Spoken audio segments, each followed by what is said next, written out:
after all that, finally we get to the season review of Power Rangers Dino Fury. I should maybe consider putting Cosmic Fury, which means I have to wait a year plus, I guess. But I rather actually just put this right here and have Cosmic Fury being its league of its own. Only fair. And then there'll be a video talking about what we got next. Okay. What do I think about the series? Is it watchable? Did I like it? I think it was pretty interesting. It's cool to see how they would turn Ryu Soulja into a Power Ranger show, a Power Ranger season, which I think they didn't do anything bad at all. Considering what Ryu Soulja did, and at the very end of Ryu Soulja, it was like messy, like very messy. It got very muddled and everything. So it's kind of actually like, who will win? I think it's a tie. Yeah, but just notice that this is the second fucking time when a dino themed Sentai had a watered down version of what happened. But technically they did kind of honor it, considering instead all 6 of them sacrificing their lives to save the world, it was just one. And technically that happened in Abade Monsude Kesa. In Abba Ranger that happened. Yeah, technically Connor was supposed to actually do a noble crazy thing. But well, considering, they didn't want to kill the White Ranger off because Ranger deaths, no, Disney not want to do any dirty, no. They didn't want to do dirty, but in RPM, oh, what the fuck. Yeah, we talk about more of that in the other video, next video. But still, I think it's a tie. I think it still should deserve to be a tie. I believe it was actually a very good series. It had a good concept. They had a alien ranger and then a couple of so basically they kind of ripped off In Space a little bit.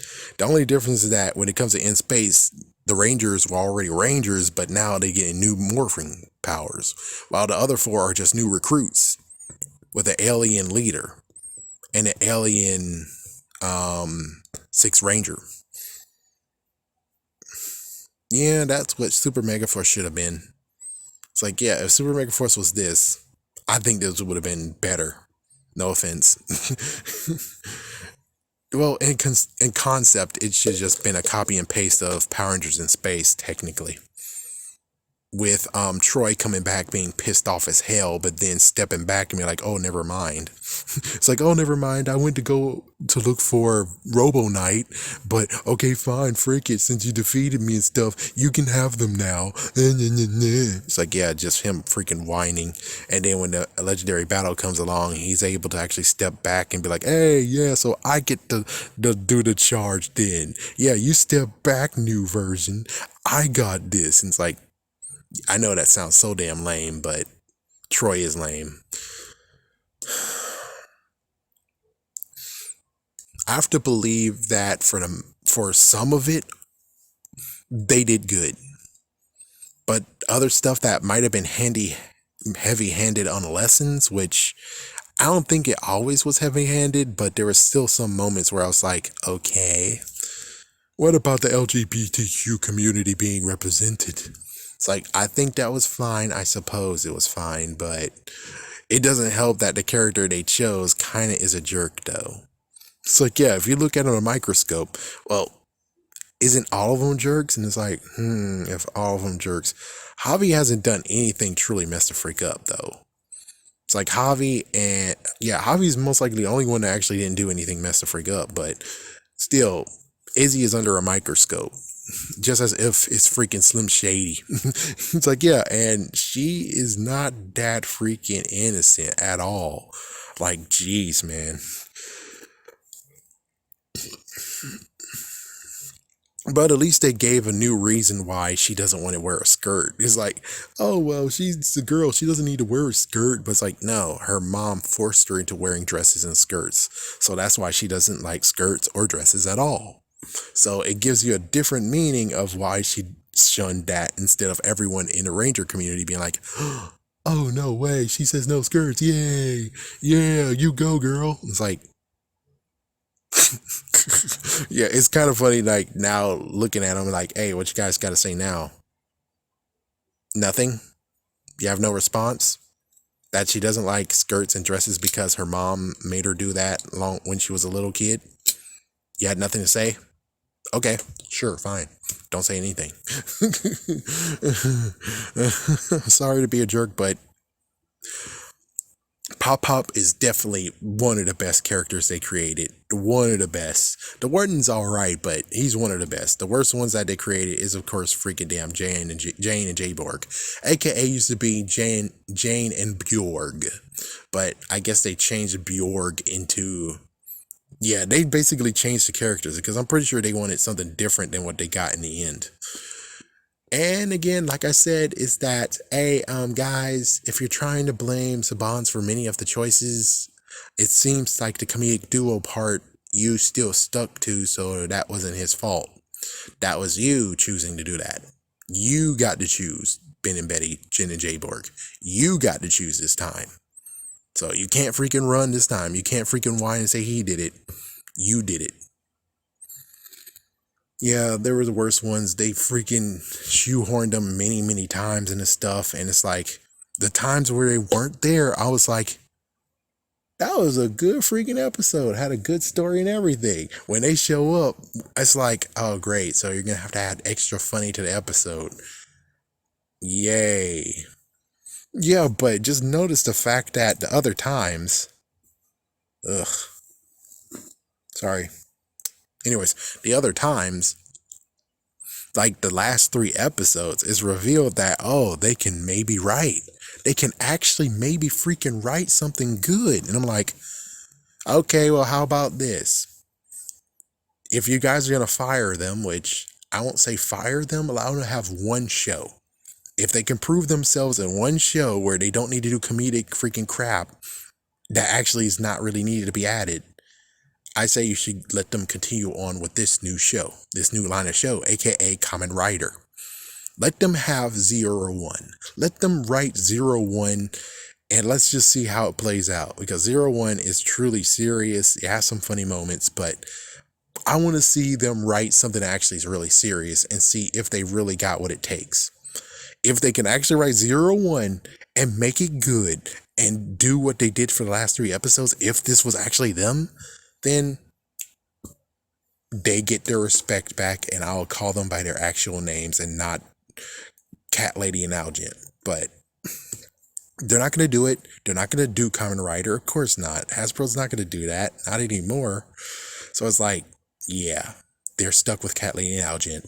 Sorry, but there you go. As soon as the whole thing of where it went to Netflix was kind of a bullshit thing, and well, I finally did it. I finally watched the second half of Dino Fury, even though it was busting my ass. I didn't have the tablet. I had a laptop, and well, there were so many damn ass pop-ups that it just was a messed up fight that kept on going. Sometimes I saw it in full screen. Many times I just watched it normally, which sucks. So I really don't want to actually promote Netflix, not that way. At least the good news is that it could come out in DVD, allegedly. And I really hope it does.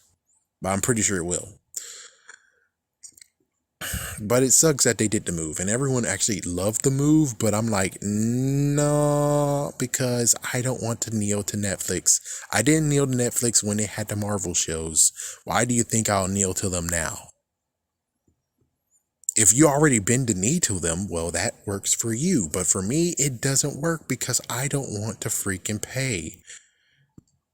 Yeah, what I'm going to do, freaking wait until the freaking whole entire season's done, then pay Netflix $7.99, then that's it. And then for the rest of the freaking time, Netflix, I still have access to Netflix. It's like, it doesn't make sense I'm going to do that shit. It doesn't make sense, does it?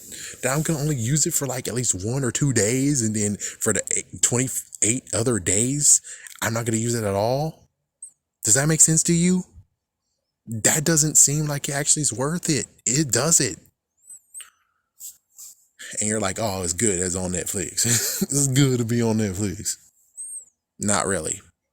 I wish they had like another place that they actually were able to show it on, you know?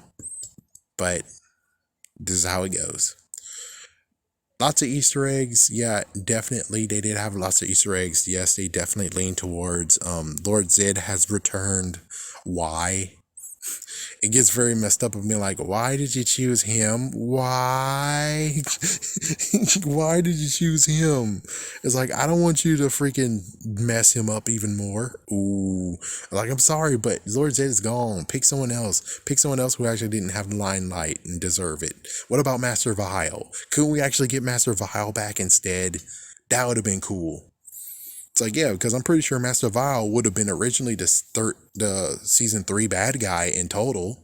Yeah, without a damn freaking marriage, pretty sure Lord Zed would have been taken down either by the Power Rangers or by Master Vile. Master Vile would have taken down Lord Zed, Master Vile would assume command, and that would have happened in season 3. But no, you guys had to be scared as fuck, and a marriage had to happen, and Master Vile was pushed to being Rita's father. Good job, guys. Good job. Or what about Rito Raposo? Couldn't you actually make him more evil now? Because, well, he was a joke character, so now you can actually make him what he really originally was. A badass. But you chose Lord Zed. That was stupid. That was kind of like a little bit stupid. It's like almost nobody can defeat Lord Zed. I'm just saying it's kind of true. But the final result of this whole entire season, if we even take out the Netflix idea of it being put on Netflix, I would say it was a decent season. It just sucks that, again, they lean towards the freaking comedic relief, and it totally sucks. The LGBTQ crap, it didn't really bother that much. They didn't do anything truly to make it like really messed up or horrible. You can tolerate it. Basically, that's it. You can tolerate it. It's not like as if the DC freaking shows that used to be on are gone now. Batwoman, Legends of Tomorrow, I stopped after they were like, oh, well, now they kiss, and now they're there forever. And we ripped off Bolt. We ripped off the funny thing that Bolt said, that the girl got abducted by aliens and all that crap. It's like, oh, well, fuck that. And like, oh yeah, don't forget about Arrow, but that's because of freaking Black Canary, which is also on Legends of Tomorrow. Gone. Anyways, I think that the season deserves to be watched. Just brace yourself when it comes to Jane and Jay Borg, because that's the stupid part, is that they decide to shoehorn freaking funny crap when they prove themselves that they don't need Jane and Jay Borg. They made the villains kind of funny. So I don't see why you need Jane and Jay Borg in the first damn ass place. Like, Jane could have just been normal. Jay Borg maybe could have been normal. And you could have had them like at least like 2 episodes in the whole entire series. Maybe 4, maybe 6. Where they do goofy hijinks, but not all the damn time. Anyways, there you go. Coming up next is talking about the next season. The last season.